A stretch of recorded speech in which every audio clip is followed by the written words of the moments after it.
Interlude. The hoyden who wanted to go on an adventure. Arg, my big brother's the worst. The girl danced on the bed, her hands pounding the blankets. He gets to go here, there, and everywhere, while I'm not even allowed to go outside. He can't help that, right? It's his job. But they say the fiery stone from heaven fell on the mount. Were you not told not to speak of that so carelessly? Her friend and servant, the person who took care of her affairs, gave her a strained look.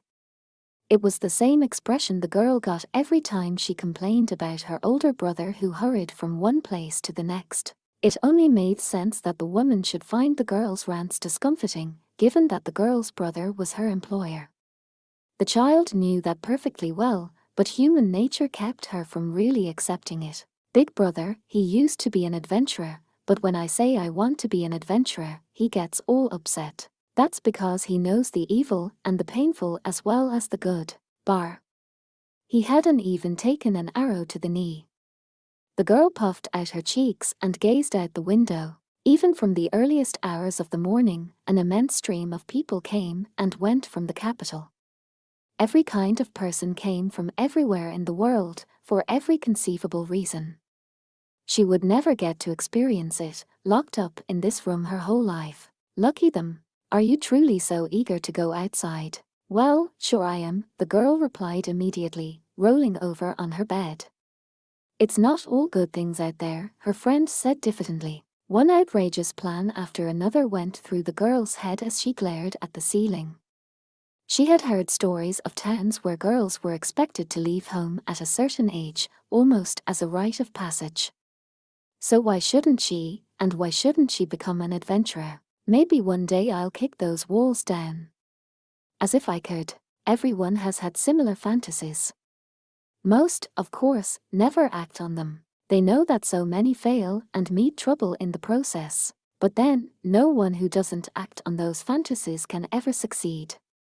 Neither fate nor chance can tell you how the dice will land, the only thing you can do is roll them. Only those who had never rolled the dice, the girl thought, could sit and offer platitudes. But at the moment, she wasn't even allowed to roll the dice. It rankled her terribly. I hate it when people just make decisions for me. Decisions about the future, about what she could do, about the world, about everything. One day, she would likely be betrothed and then married.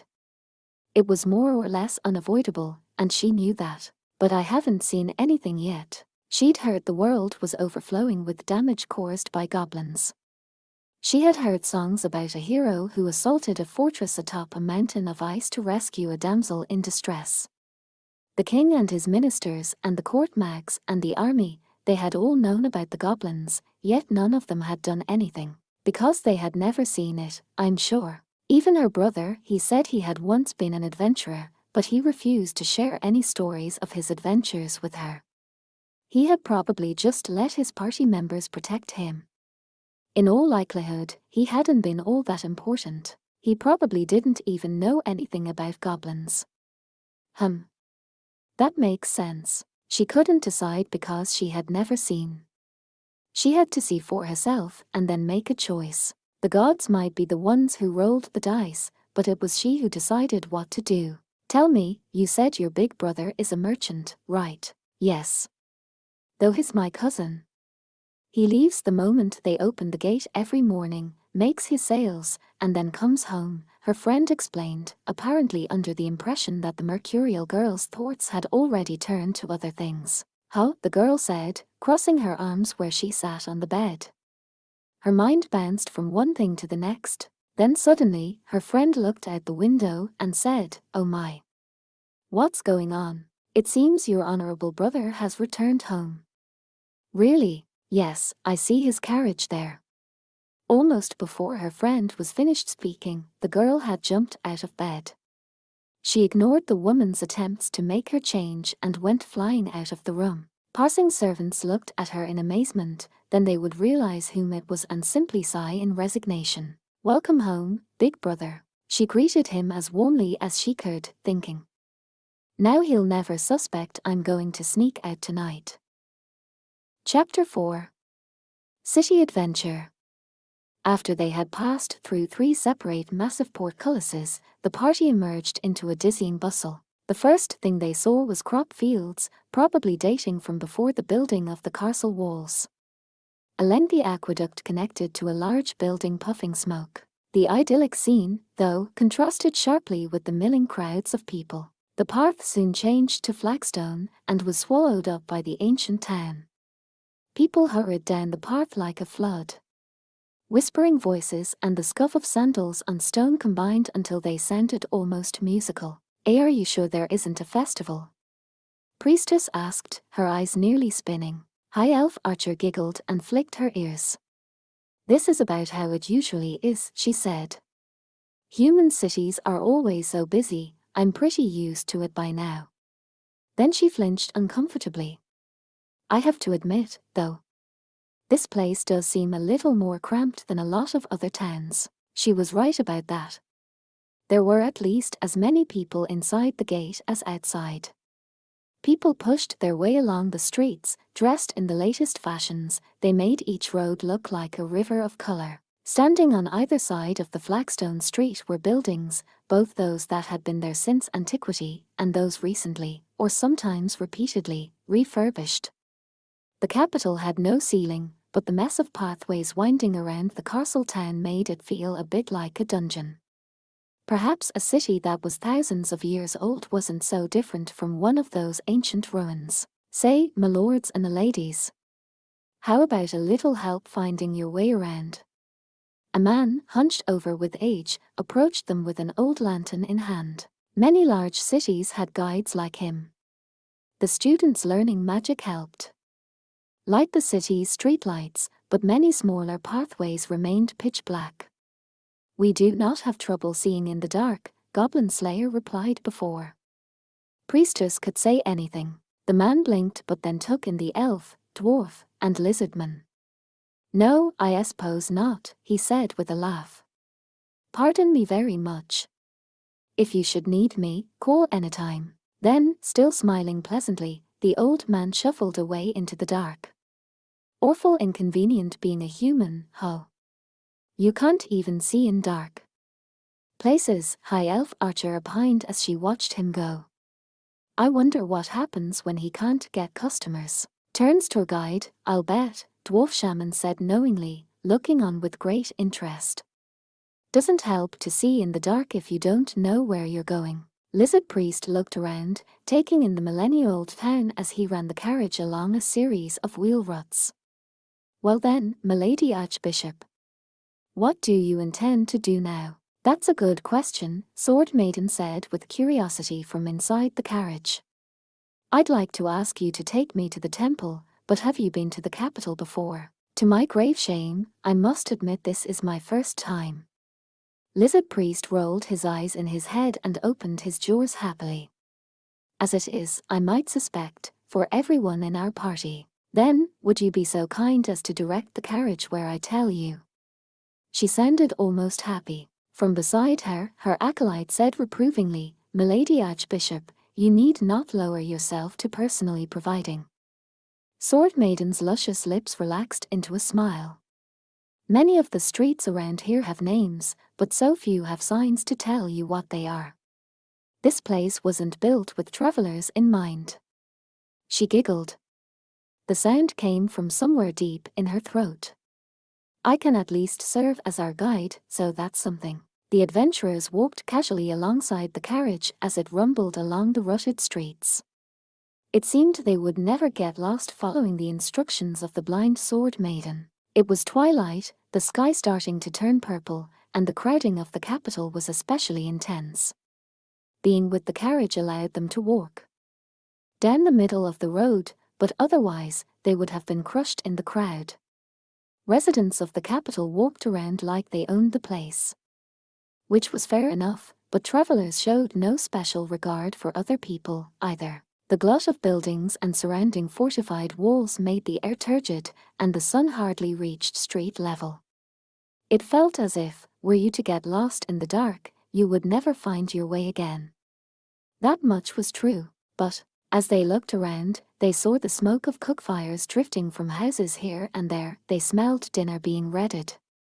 They saw men leaving work and heading for places of drink and merriment.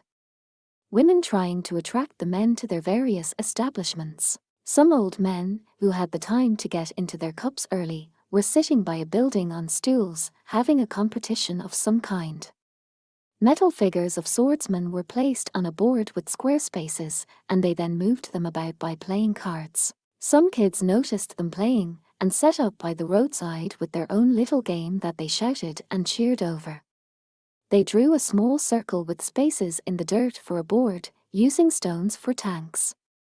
They moved the stones based on the numbers on their cards. There were occasional shouts of "Long live the king," at which everyone was apparently required to cheer. But time is as time does. Mothers called to their sons and daughters, and children answered with "Oh." But headed home, the old men watched the kids go, grinned to themselves, and started another game. By taking 5 pawns, they could get someone to treat them to a drink, so each of them was bent on winning. A hawker, meanwhile, held polished, round farsight crystals, claiming they were from another country. The onset of twilight brought men out to go drinking, and his metal helmet followed them closely. Priestess scrunched up her eyes, happy for some reason. She liked the scent of people going about their business. The aroma that permeated the air in these few minutes between when the sun began to sink and when it was gone entirely. Be it in village or town, or even in the capital itself, it was always the same. In her heart, she recited a scripture passage by way of a prayer to the Earth Mother. Her steps were light as they headed toward the temple. It was the first time in her life she had been to the capital. She wasn't immediately enamored, but she certainly didn't dislike it, either. And then, as she looked around here and there, she found her attention seized by one thing in particular: the students, holding long staves and dressed in black cloaks as they went about the city lighting the lanterns. Priestess blinked and bit her lip, then rushed after the others. The temple, the worship hall of the supreme god, who governed order and chaos, stood in the same quarter of the city as the rest of the houses of worship. It was certainly more elaborate than the Earth Mother's temple in the frontier town, but it couldn't compare with that of the supreme god in the water town. It was certainly big, and there were a great many visitors, a crowd of people going in to seek justice despite the hour. And yet it had almost no decorations. Just white walls, a pointed roof, and the sign of the sword and scales, and that was it. A spirit of simplicity in architecture sounded very good, but in practice it turned out rather plain. In the capital, it's just one temple out of many, Sword Maiden informed them. Is that the story? High Elf Archer muttered. I was sure the great hero's god would get an especially nice temple. Well, even my own residence is in the water town. The carriage came to a stop, and Sword Maiden's attendant helped her mistress onto the flagstone street. Even though she used the sword and scales like a staff, it was still impressive that she dismounted without so much as a wobble. Milady Archbishop, you've done well to come here. Milady, welcome to our temple. A couple of acolytes, presumably brought out by the sound of the carriage, emerged from the temple. One was a boy and one a girl, but both. Their eyes were sparkling as if they were meeting their hero. Thank you, Sword Maiden said, smiling back at them. Lizard Priest handed the reins to the acolytes as he clambered down from the driver's bench. Now, to get the luggage. I wonder what we shall do about lodging.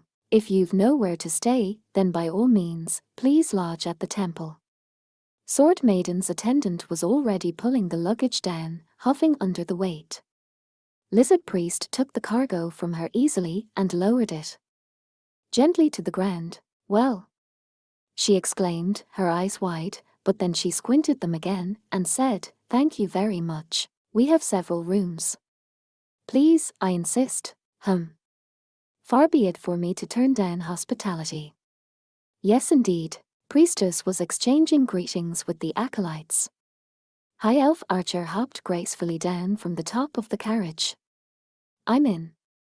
If we're not getting the royal suite anywhere, then it hardly matters where we stay. Call it a type of reward. Fine by me, but what do you think, beard cutter? Dwarf Shaman stroked his white beard and glanced at the setting sun. You can see it's getting late.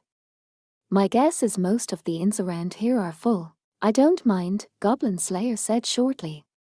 Then he added, I have no reason to object. Sword Maiden clasped the sword and scales tighter to her chest.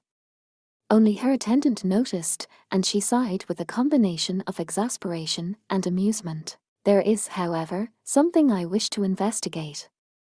Do you have a library or the like? We do, Sword Maiden said, almost in a gasp. She spoke as soon as he said a library or the like. I'll show you there immediately. My own authority should be more than enough to allow you access to. Haven't you ever heard the saying, pleasure before businessers? Let's put our bags down and get something to eat. Dwarf Shaman waved a stubby hand. But you just had a meal. High Elf Archer put in. Well, ruse make me look temperate, Dwarf Shaman said with a shrug. How about you, Scaly? I believe it is just about time for me to get a nice, blooded hunk of meat, Lizard Priest replied, working his jaws and pointedly rubbing his belly with one scaly hand. If it were to have cheese on it, so much the more fearsome. I don't mind, Goblin Slayer said shortly. Then he added, I have no reason to object. Sword Maiden clasped the sword and scales tighter to her chest. Only her attendant noticed, and she sighed with a combination of exasperation and amusement. Let it be after you return, then. That's what we'll do. Yes, let's, she said under her breath, as if confirming it for herself. Goblin Slayer said only, yes please, and then his metal helmet turned toward Priestess. Is that all right with you? Oh yes, Finished talking with the acolytes, who were about her age, Priestess held her sounding staff in both hands and looked around uncertainly.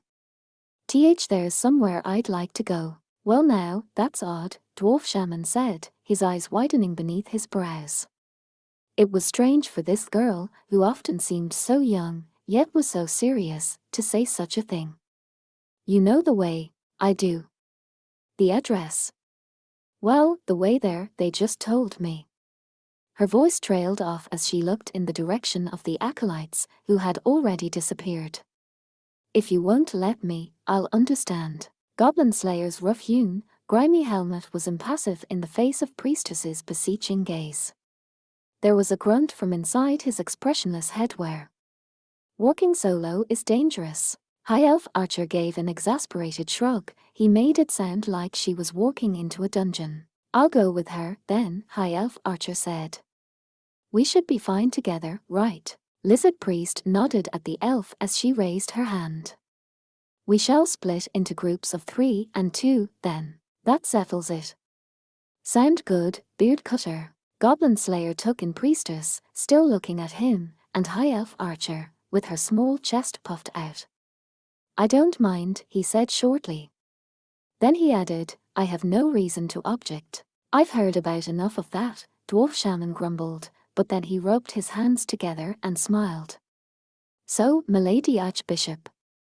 Any especially delicious restaurants you can recommend? Sword Maiden clasped the sword and scales tighter to her chest. They ended up at the Golden Knight, a tavern that had been around since before the founding of the Adventurers Guild. In the capital, though, the word tavern encompassed a number of different types of establishments.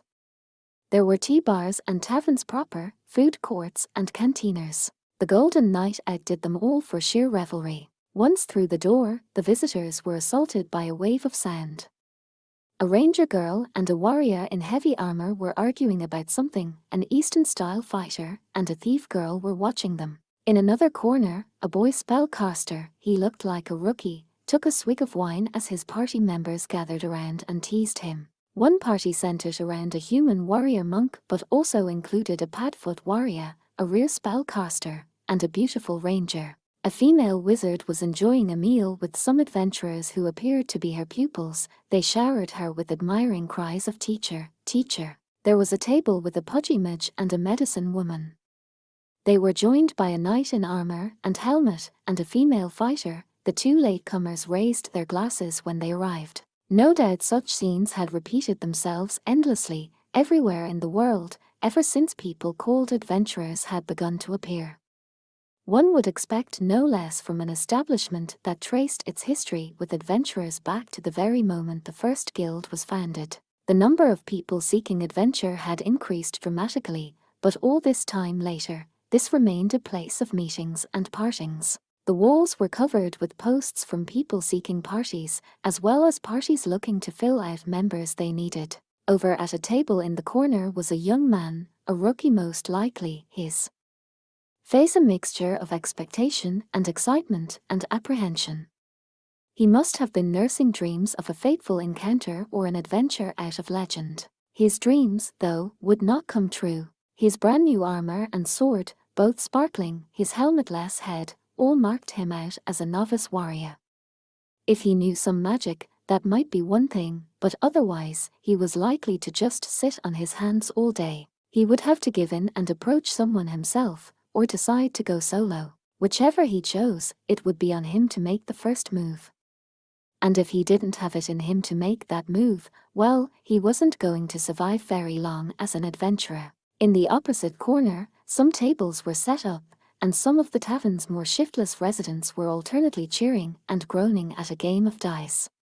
This wasn't like the games that the elderly and the children had been playing by the roadside. This was serious. Money was at stake. On the wall nearby, the pieces of a broken die were skewered like a criminal's body. It seemed there had been a lead weight inside, and it was being displayed for all to see. That's a schoolboy cheat," Dwarf Shaman said as he settled into a comfortable seat near the hearth. "Professionals use quicksilver. Lets them pick which way the dice'll fall."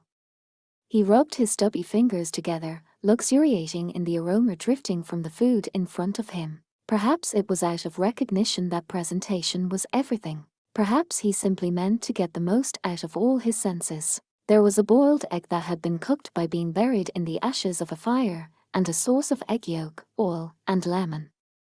There was a stew cooked in a great pot, cream with plenty of cabbage and bacon. As for the entree, there was a porridge of red snapper fish sauce mixed with giblets. And finally, cooked goose in the same sauce of yolk, oil, and lemon. To cleanse the palate, there were honeyed grapes, plums, and apples. Dwarf Shaman's eyes wandered happily over the feast. He could hardly decide where to look. Point is, it's fixed. Leave it to a rear to go to all that trouble for some measly dice. And then there are followers of the god of trade, who use the luck spell to change the outcome, Lizard Priest said, licking the tip of his nose. But a roll is a roll. Neither fate nor chance has any more to say once the dice are still.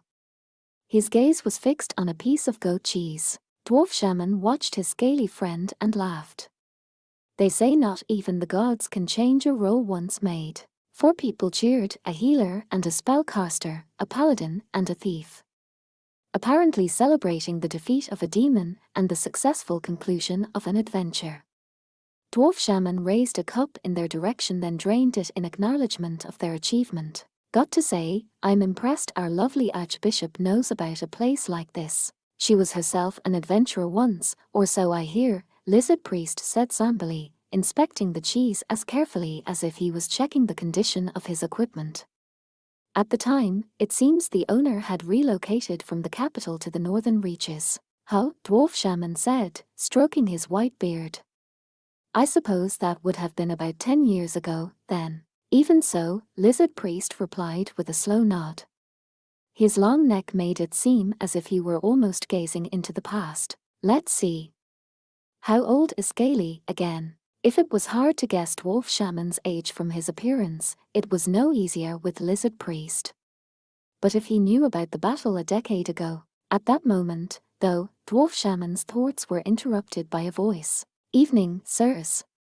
Where might you be from?" They looked up to see a man with a stringed instrument in hand, a bard or entertainer of some kind, standing and smiling pleasantly at them.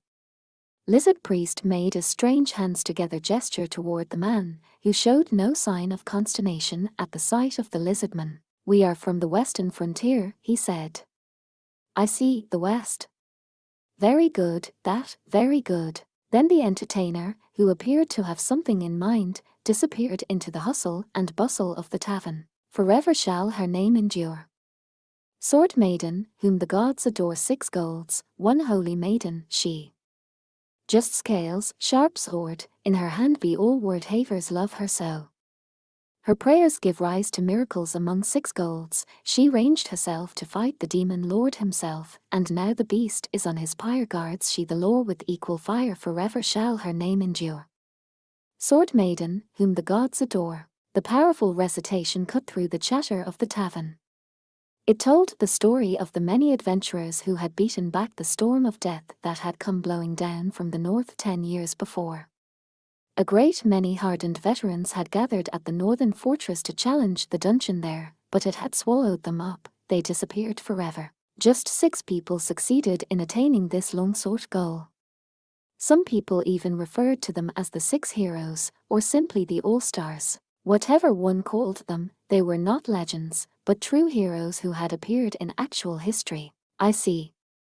He hopes travelers will be more likely to pay for ballads from home. Clever, Lizard Priest murmured and put some change on the table for the bard to collect the next time he came by. So you're saying that after the fighting calmed down, the Golden Knight came back here to the capital, too? Meaning the keeper of this place must know our archbishop as well as we do, or better. Dwarf Shaman spared an interested glance in the direction of the barkeep, then burped, his breath smelling of alcohol. And you, beard cutter, you look worried about something. Goblin Slayer didn't answer immediately. He took a hearty helping of stew, mixing it around with his spoon before sliding it through his visor. Cabbage and bacon simmered in cream. Goblin Slayer tilted his head curiously. It did not taste like the stew he ate at home. You can tell? He asked. Or close enough, Dwarf Shaman snorted, pouring himself plenty of wine. It's been a year since this party formed. If humans live an average of 50 years, we've been working together for 1/50th of your life. That's nothing to sneeze at. Dwarf Shaman underscored the point by taking a gulp of wine. He wiped some droplets from his mustache, then went after the goose's thigh, taking a big bite. Goblin Slayer watched the dwarf closely as he drank and ate in turn. We have not been focused on goblin slaying lately. A seabound adventure, then bodyguard work, although we did have that ambush. You are correct, Lizard Priest said, nodding as he gleefully reached out for the cheese. Dwarf Shaman laughed and waved a hand, so rather than cut just a single piece of cheese, Lizard Priest simply gathered the entire wheel to himself. Sweet nectar! He exclaimed, pounding his tail on the floor. Dwarf Shaman sucked the bones clean, licked his fingers, wiped his mouth, and went for his next helping of meat. It was fun. Both of them stopped. Dwarf Shaman and Lizard Priest set down their respective meals and looked at each other. They shared a glance, nodded, then both shook their heads before they looked back at the cheap metal helmet glimmering in the firelight. But in both cases, the shadow of goblins was near at hand. Goblin Slayer said softly, a cupful of wine in his hand. He drained the contents in a single gulp, then said with a sort of groan, and if so, then perhaps that is not my duty. Duty? Yes, Goblin Slayer nodded at Dwarf Shaman. I am Goblin Slayer. There was a noisy crackling of the fire, audible even over the sound of the crowd. A strange silence pervaded, as if they and they alone had been cut out of a picture. In the background, the bard had switched at some point to a ballad about the frontier hero Goblin Slayer assaulting a frozen mountain. Dwarf Shaman stroked his beard and looked up at the ceiling. He wondered how long, how many centuries, it had been there, to grow so blackened with wine and blood and smoke. Was it the sea he saw there, or the stars? Whichever, it was something much older than any one human life. After a long moment, Dwarf Shaman smiled as if he were about to reveal the secret to a magic trick. Do you know how smiths temper a sword? No, Goblin Slayer said after a moment's thought. I don't. All right, well, let me tell you. Dwarf Shaman began counting off on his rough, small fingers. They heat it. They pound on it. They chill it. And then they heat it again. Heat, pound, chill, heat, Goblin Slayer parroted quietly. "'Es right." Dwarf Shaman crossed his arms. The process requires each and every step.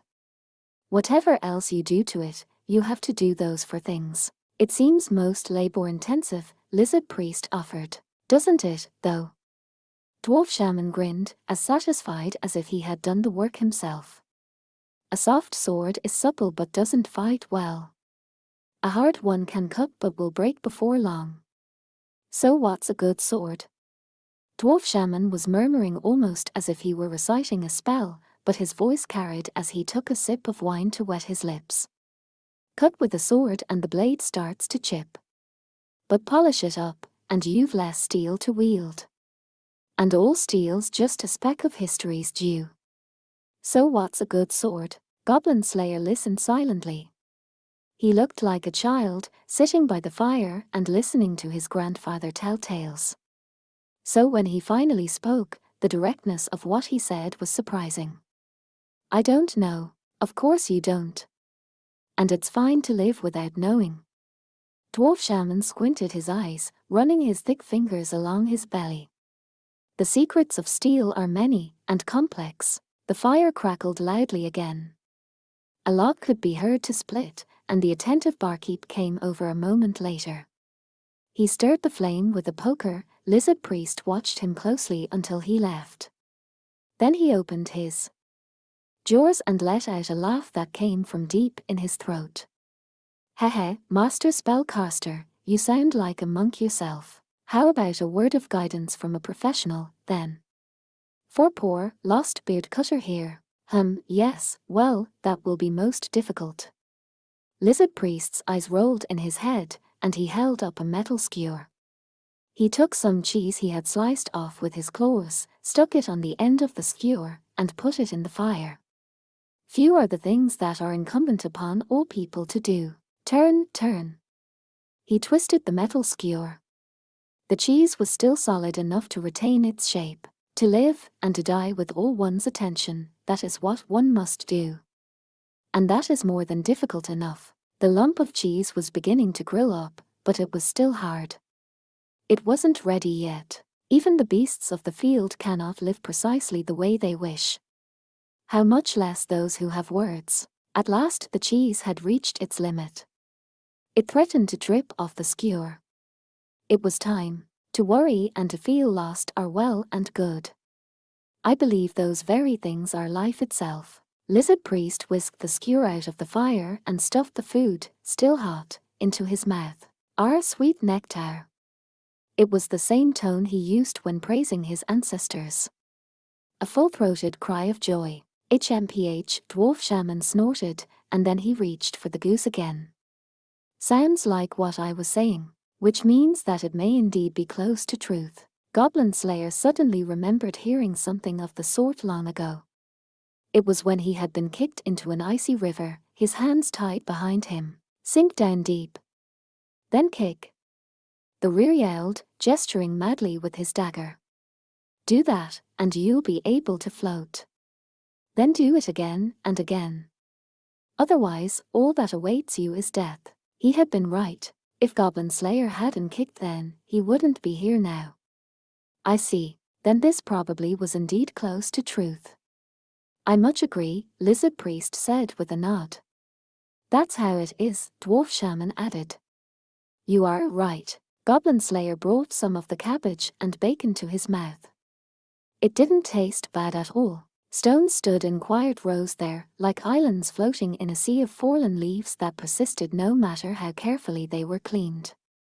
It felt as if there was nothing to do in that place but kick one's way through red and gold waves, relying on the numbers etched upon those markers to guide one. They were graves. The markers stood, organized by the careful numerology of the clerics of the God of Knowledge. Deep in the graveyard, priestess stood by a new tombstone. Well, not so new, it had been there for at least a year. The name carved on the stone was one she held dear, though she had only heard it for a single day in her life. Even though each of the stones was carved to a specific and identical size, this one seemed so like her. Even if priestess found her image fuzzy when she closed her eyes and tried to picture her. I'm sorry it took me so long, she whispered in a trembling voice. She sank to her knees, heedless of the dirt, then brushed her palm along the tombstone. I'm sorry. In spite of it all, that young wizard girl had been one of Priestess's first party members. It was a story of ifs. If they had decided to hunt rats and not goblins for that first quest, what would have happened? Would everyone have survived? Would she and the young man and the women still be adventuring together? Would they have grown to care for one another? To know one another's likes, dislikes, and interests? Perhaps. But now all of that was lost. All of it had been stolen from her. All those many days and months that should have been had been wiped away, and now, instead, Priestess was here. Priestess, who adventured with High Elf Archer, Dwarf Shaman, Lizard Priest, and him. She could hardly think of it as good luck.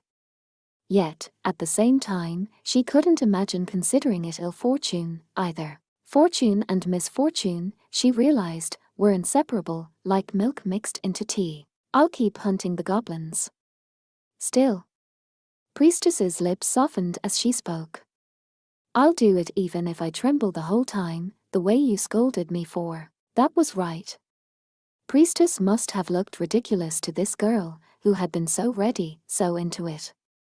She suddenly found herself remembering the girl's squinted eyes and drawn mouth as she shouted. No doubt she had had other expressions, but Priestess hadn't gotten to see them. I met your younger brother, you know. I actually became the teacher, believe it or not. Don't be mad, okay? Priestess whispered. I may not know much, but I taught him what I could. In the end, Priestess hadn't brought flowers or fruit or anything else as an offering. She realized she didn't know what the young woman liked or didn't like. But she did know she seemed like the type who would be upset if a person picked some random item to leave at her grave. Thus Priestess simply whispered, I'll visit again, and stood gingerly. Who's in there? High Elf Archer asked, her ears twitching. She stood a short distance away in the shade of a tree, her arms crossed. An old priestess started, but she had to close her mouth once and open it again before she could come up with party member. Ho, High Elf Archer said quietly. She came over, her footsteps light, asking, what was she like? I've often wondered that myself, Priestess said, sounding a bit detached, an ambiguous expression on her face. There was a gust of cool night breeze that made the leaves dance in the trees, and she reached up to keep her cap and hair from blowing everywhere. I never even had the time to find out. That happens sometimes, High Elf Archer said, squinting with pleasure as she felt the cool breeze on her cheek. She lifted her face up as if sniffing the wind, exposing her pale, slim neck. The ties that bind us can be really strange. Sometimes it's for a long time, others, just a short while. You're right. So they are all gone now. For a second, Priestess didn't quite understand. She cocked her head in perplexity. Then, however, she grasped what High Elf Archer was asking. No, she replied with a bitter smile that somehow made her uncomfortable. One of them is left. But what? I just can't work up the courage to see her. Priestess's voice grew smaller and smaller as she spoke, until it faded into the rustling of the trees. There was nothing an elf's ears couldn't hear, though, and now High Elf Archer's wiggled. I'll bet you don't need to worry about it as much as you think. The elf whispered, not like it's all your fault, I'm sure. I don't want to blame everyone else for it. Always so earnest. High Elf Archer sniffed disinterestedly at Priestess's awkward smile. She was starting to think she had an idea why the girl was so infatuated with Goblin Slayer, sir. She didn't know if the reason was good or bad and had no intention of giving it any thought. Okay, well, let's go stop being serious. She dragged Priestess away by the hand, laughing aloud at the girl's astonished expression. Wow. Priestess had spent most of her time since arriving in the capital being shocked, but, well, there were a great many things she had never seen before. Now they were in a spacious, cool lobby, with a ceiling that vaulted high above them. The skylight let in the illumination of the stars and the moons, combined with the candles below. It was perfectly easy to see inside the room. A stream of people in comfortable clothes came and went, relaxing and enjoying themselves. Some sat on benches, reading books, others were working out, holding heavy stones in their hands, still others were drinking to their heart's content. Some people had spread cards on a table in the corner and were fighting the Black Death as it spread across a game board. Someone else was looking at a fresco of an armored warrior the likes of which Priestess had never seen, accompanied by the letters Spelljammer. In a corner of the picture was the name of a theatre and a date, and she realized it must be promoting a play. She didn't see any kind of fireplace, yet the room was surprisingly warm. There are pipes in the walls to bring in warm air, a staff member told the goggling priestess with a chuckle. Priestess quickly bowed her head toward the employee, who was wrapped in pure white cloth. Sorry, it's just very unusual. I'd heard about the baths, but I didn't realize how much else there was here, High Elf Archer said with an intrigued wiggle of her ears. She was the one who had dragged Priestess here. Looks like she likes it here already, Priestess thought, giggling to herself. Elves always washed in cold water, they had little experience of deliberately using steam or heating water as part of the bathing process. This friend of Priestess's, despite being so much older than her, always followed that same custom, with the exception of the hot spring the one time. The building attached to the aqueduct, which had drawn Priestess's attention the moment she reached the capital, turned out to be a huge bathing facility. And it was, she suspected, much better to enjoy oneself at a bath than to sit and mourn in a graveyard. There sure is. The workout area is open, and we also offer massage, as well as light refreshments. I'm sorry, but how much? Priestess was concerned, she mustn't waste her money. But the employee simply smiled. It's all included with your entrance fee. Please, relax and enjoy yourself. Priestess nodded eagerly, reflecting once more that the capital was truly an amazing place. She paid the handful of bronze coins, then took a fresh look around to discover that indeed, very few people appeared to be using money. Well, with one exception. It appeared to be a massive bottle of water, set as if being offered up by a statue of a deity with the face of both a man and a woman. Carved on the statue was the inscription "Donations for the deity of the basin," and there was a wooden box with a slot for offerings. Children shouted and dropped coins into the box. When they did so, water poured from the bottle all by itself. That's awesome. Naturally, one of the girls went flying over to it, namely, High Elf Archer. Her ears stood straight up, and her eyes sparkled, and she got to the statue as quickly as if she were running through the woods. Hey, how's this work? What, you don't know? A boy hardly 10 years of age sassed an elf of more than 2,000. You put in your money, then something happens inside, and then the lid opens and the water comes out. Cool. The boy was flippant, and his explanation was really no explanation at all. But High Elf Archer was already loosening the strings of her purse. Priestess let her shoulders relax as she listened to the coin clink into the box. The weight she had felt in her small chest until just earlier seemed almost halfway gone. I know they say people never feel the same way for an entire hour. Now she felt like living proof. It made her part lonely and part relieved. And all of it was because she had a friend to drag her around like this. Hee hee. That was what made room in her heart for a chuckle to well up from within. Priestess looked around, planning to just take everything in until High Elf Archer got bored. There was a path leading to a changing room, a washroom, the exercise area. She assumed the baths were past the changing room.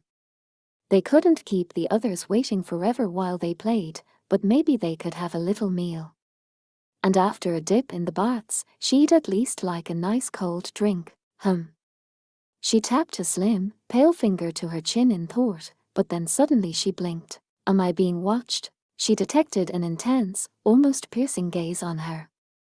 It was just a feeling, a sensation she probably wouldn't even have noticed a year earlier. Priestess kept herself turned in the direction of High Elf Archer, who was standing in front of the water bottle yammering, and carefully moved only her eyes.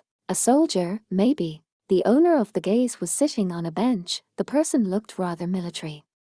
The touch of grime on them, maybe they were fresh off duty, suggested why they had come to the baths. But did I do anything wrong? She didn't think she had done anything to warrant the attention of a soldier, not since coming to the capital and certainly not since coming into the bathhouse. Increasingly uncomfortable, though, Priestess slid closer to High Elf Archer and tugged on her elbow. Hang on a second. Just one more time. No, I think we should get going, okay. A thought flashed through Priestess's mind, she's hopeless. It was a bit like the thought she often had about him, although not quite the same, and it made her smile. We need time for a bath, and you use up all your money. The two of them only headed for the changing room, though, after High Elf Archer had offered 3 more donations. They followed the path running by the female face of the twin-sexed deity and soon found the women's changing room. They found a small cold bath, the walls to either side of which had stools and several rows of cubbyholes. It was already evening, and they weren't the first guests. Priestess and High Elf Archer soon undressed. There were plenty of humans in the capital, of course, but there were also dwarfs and rears about, so there was no particular need to be self-conscious. It was also surprisingly warm, the pipes, no doubt, as had been explained to them, so they weren't concerned about catching cold. Okay, here. Priestess, looking at the other cubbies for her cues, folded her vestments and put them in a basket. Her slim frame had become noticeably more muscular over a year of adventuring, but she was still willowy.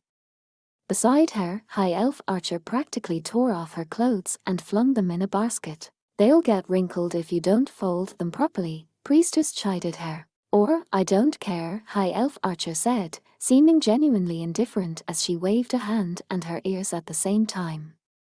Hey. Come to think of it, did you bring any perfume oil? Uh-huh. I asked our receptionist for advice about it once, and, oh, well, the one I got was slightly expensive, but her uncertain tone seemed to seek approval for this small luxury, and High Elf Archer giggled.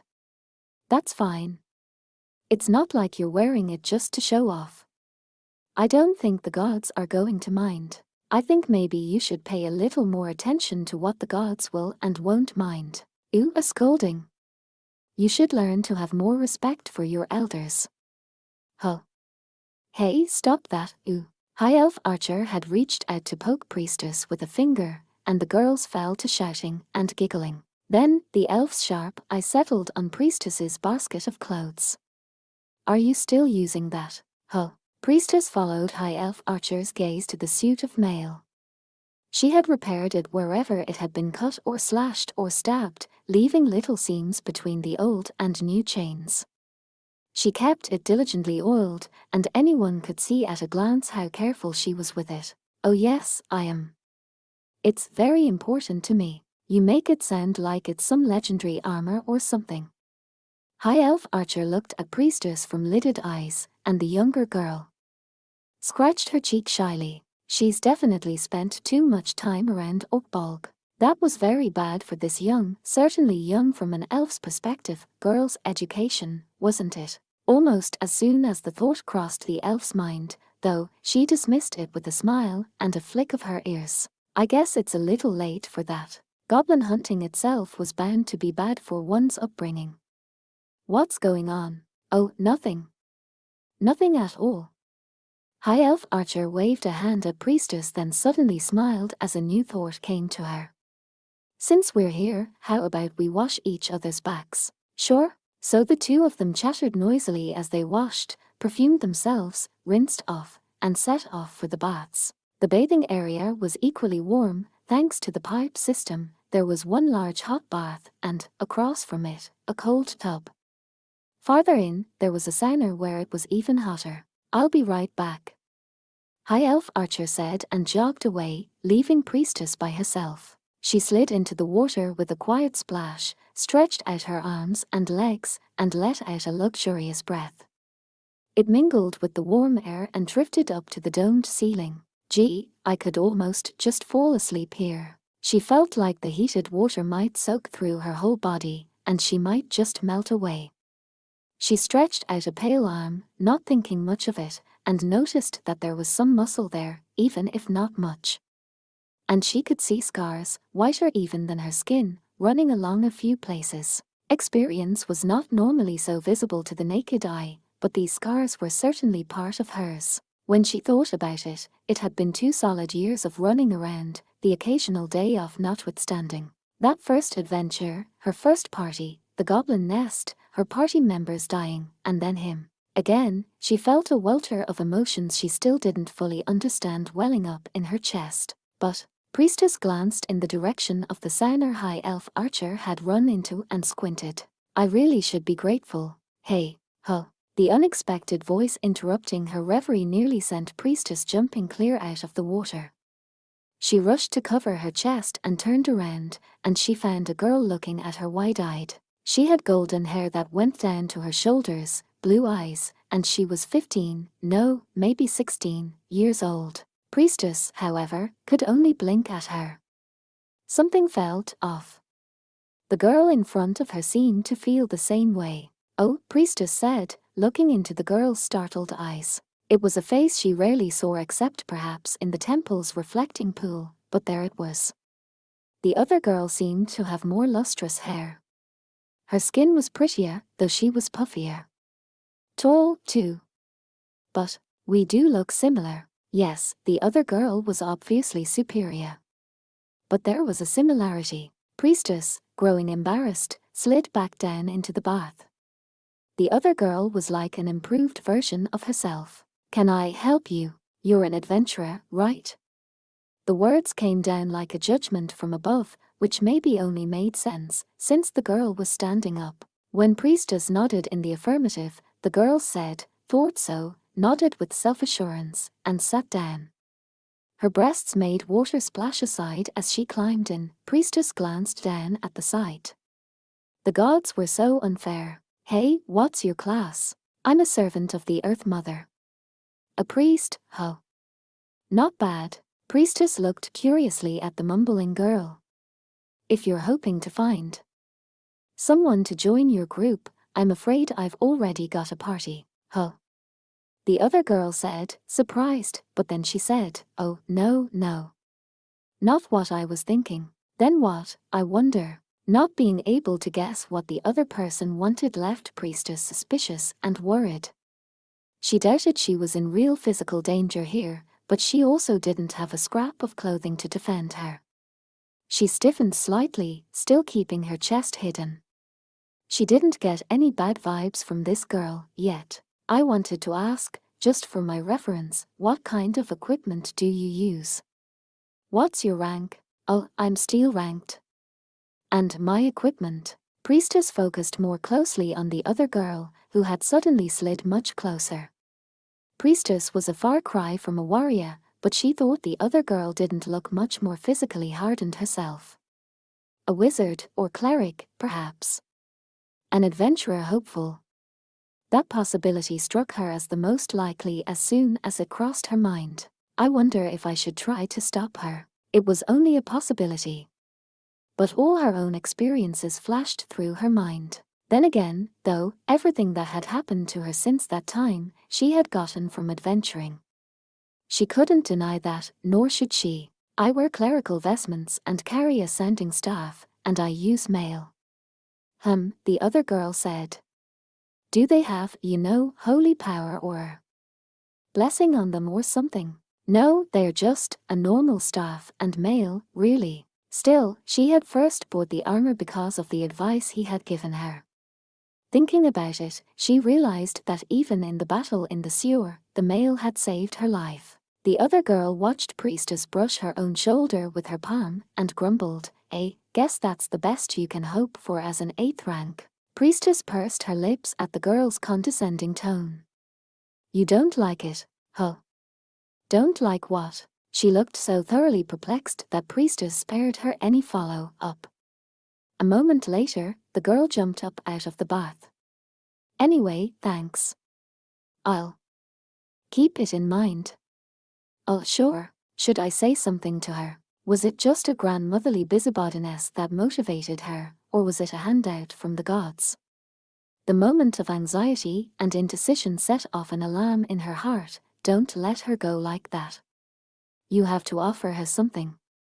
But what? Even the gods couldn't say what the dice would do when they fell. Priestess swallowed heavily. When she spoke, she found her voice shaking unaccountably.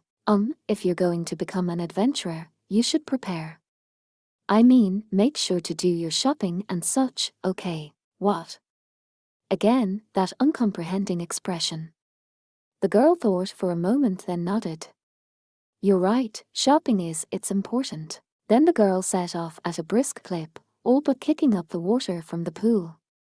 Priestess trailed her shapely form with her eyes, then sank into the bath up to her nose. She blew listless bubbles in the water. Phew. Ew, just got a rush of blood to the head, I think. It's wild in there. At that moment, High Elf Archer came back, slapping her cherry-red cheeks with her hands. Moving the long ears that were a trademark of her people, she looked after the girl Priestess had just been talking to. Who was that just now? No idea. That was all Priestess could say. That was all there was to say. High Elf Archer looked a bit suspicious but then exclaimed, well, and plopped into the water. So, what you wanna do? Want to check out the back there? I'm just gonna hang out here for a few minutes. No? Priestess thought for a moment, then slowly shook her head. Let's head out. When they got back to the changing room, they were surprised to discover how refreshed they felt despite the warm air. They toweled themselves off, perfumed themselves again, and dabbed off the sweat before heading to change. I wish I brought a fresh set of clothes to change into, Priestess remarked. That's the way it goes, High Elf Archer said. We weren't planning on this. You can change when we get back, right? They walked along, their bare feet pattering on the stones, when... Huh. Priestess piped up suddenly, rubbing her eyes. Her basket was gone. She knew where it should be. It had been right next to the one in which High Elf Archer had casually tossed her hunting garb. That's weird, High Elf Archer said. Wonder if somebody moved it. But I'm sure it was right here. In place of her vestments, she found what seemed to be a soldier's outfit, dirty and sweaty, stuffed into the basket. Priestess looked around to make sure her possessions hadn't simply been misplaced somewhere. What? What? She didn't see them anywhere. Her voice grew more and more plaintive, and tears began to brim at the corners of her eyes. It felt like she was on the edge of a precipice. Stay calm. You're sure you put them here? Yes, those aren't the kind of clothes anyone would just take by mistake. A priestess's vestments, a sounding staff, a cap, and mail. Not easy to mistake for something else. What was she going to do? What was she going to do?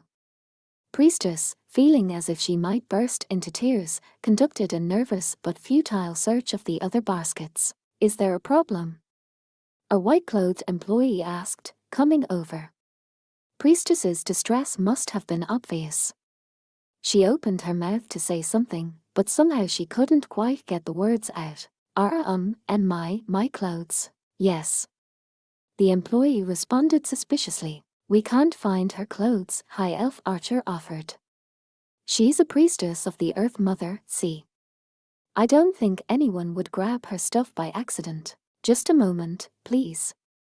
I'll check with the guard, the staff member said briefly, and then left even more quickly than she had arrived. High Elf Archer held Priestess's hand as they waited. The girl was pale and restless. It's okay. I'm sure they'll find your stuff soon. I know. But what if? The employee did soon return. I'm very sorry, she said, her face seriousness itself. I'm informed that someone wearing vestments of the Earth Mother did indeed leave here earlier. It's possible that they were stolen. High Elf Archer exclaimed in spite of herself. Priestess felt her mind go blank. Excuse me. She pushed away High Elf Archer's hand, flying over to the soldier's clothes and pouring through them. The soldier in the changing room. The young woman who had spoken to her. The shopping. Soon she saw more or less what she had expected. There was the leather pouch she always used as her purse. Sparkling on top of it were several brilliantly polished gems. They were unmistakably fine stones, and their meaning was equally clear. They were payment for her clothes. Oh, my. The hat she could bear to lose, and the vestments, too. Her rank tag could be reissued. Her sounding staff, as much care as she had given it, could be replaced. And her most important possessions were all back at their rooms, as was a change of clothes. All of that was manageable, as far these things went. But her mail was gone. The item she had saved up for, using the rewards from her first few adventures, the very first armor she had bought for herself, was nowhere to be found. She had worn it during the battle with the ogre. In the sewers, on the snowy mountain, at her promotion test, and in the rainforest, it had been with her. It had saved her life. She had repaired it, patched it, taken extensive care of it, and all for just one reason. It was the first thing he ever praised me for. The loss of it finally broke Priestess completely. The strength to stand abandoned her, and she all but tumbled to the stone floor. MY. She took it. I'm sorry. I wish I'd never thought of coming here, High Elf Archer mumbled softly from beside her friend, who was weeping and choking like a little girl. Oh, Priestess said, not words, exactly, and shook her head vigorously from side to side. High Elf Archer knelt down and gently, oh so gently, rubbed the back of the first friend she had made in 2,000 years. We'll get it back. I promise. The candle in the stand was the only source of light in the dim room, through which echoed an intermittent sound of scraping metal. There was a bed beside the window. Sitting on the bed was a man in pitiful equipment. He was the source of the sound. Goblin Slayer worked the whetstone along the blade in a way that was less sharpening and more scraping away the metal. Maybe that was because the weapon was simply a generic item, but no, this man would have treated a legendary sword in exactly the same way. The polishing stopped for a moment, and the sword, with its strange length, was held up to the light. Those who had learned just a tiny bit of adventuring from tales and songs might smirk and say knowingly that a sword is actually an expensive club, but they would be wrong. A sword is for tearing skin, cutting flesh, and shattering bone. Otherwise, why make swords at all? Only the massive two-handed blades of knights could cut, pierce, smash, and club all at once. They were like a sword, spear, hammer, and pickaxe all in one. The weapon Goblin Slayer was holding at that moment, though, was nothing of the sort. It was for piercing the throats of goblins, cutting out their hearts, lopping off their heads. Nothing more and nothing less. It had been a little less than an hour since Priestess had come home sniffling.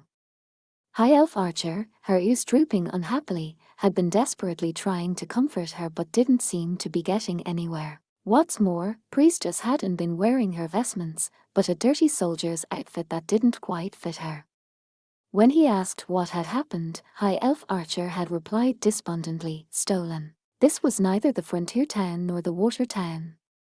It was the biggest city in the nation. It was full of people, not all of them good-hearted.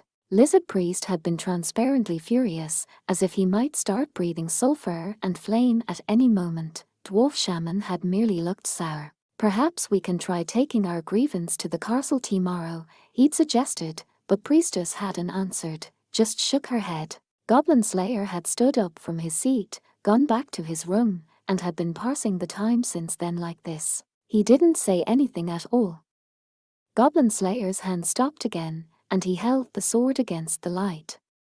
He brushed a finger along the edge and nodded. He put the sword in its scabbard. Next, he took out his southern-style bent, cross-throwing knife. You aren't going to be with her in this difficult moment. The unexpected voice was sultry, yet pointed, with something of the sound of a pouting child. No. Goblin Slayer didn't even turn his helmet in the direction of the woman who had come in without so much as the sound of the door opening. I see, Sword Maiden said, her lips pursed. She slunk toward the bed. Then she sat down, her soft, fleshy body contorting as if she were about to kneel before the man on the bed. A crying girl wants to be comforted, you understand. Is that so? Believe me, I know, Sword Maiden said. She cast her gaze down at her hands, which brushed along her legs.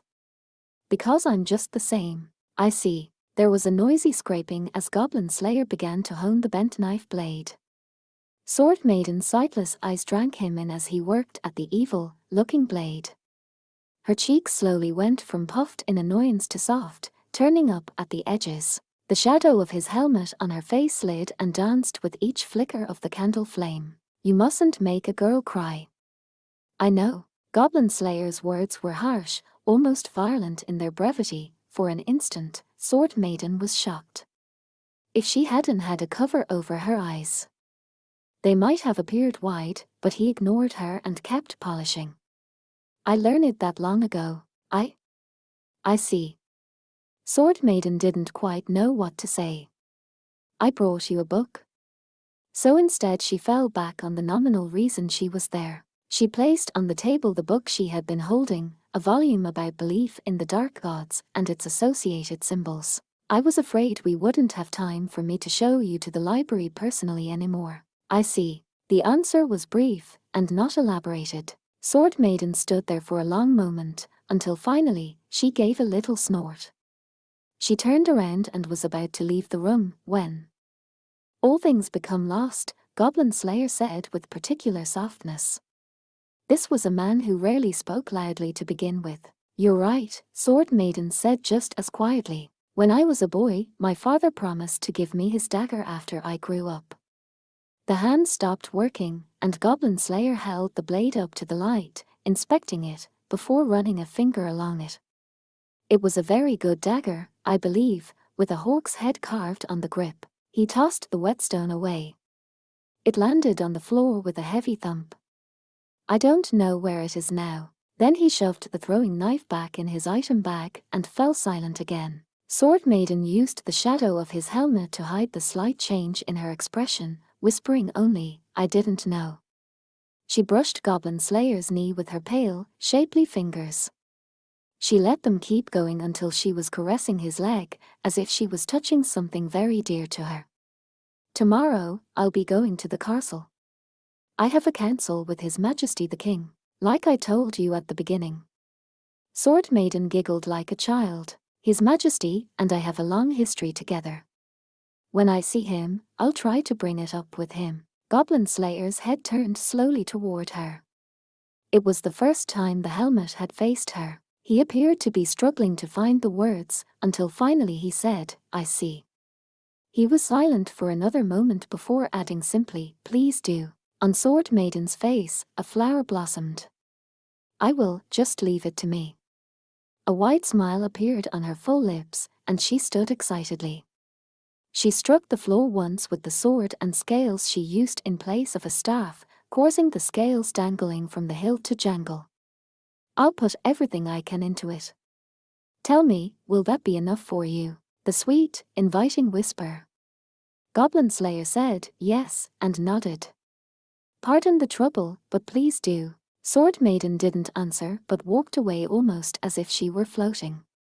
She opened the door again silently, went out, but then looked back in briefly.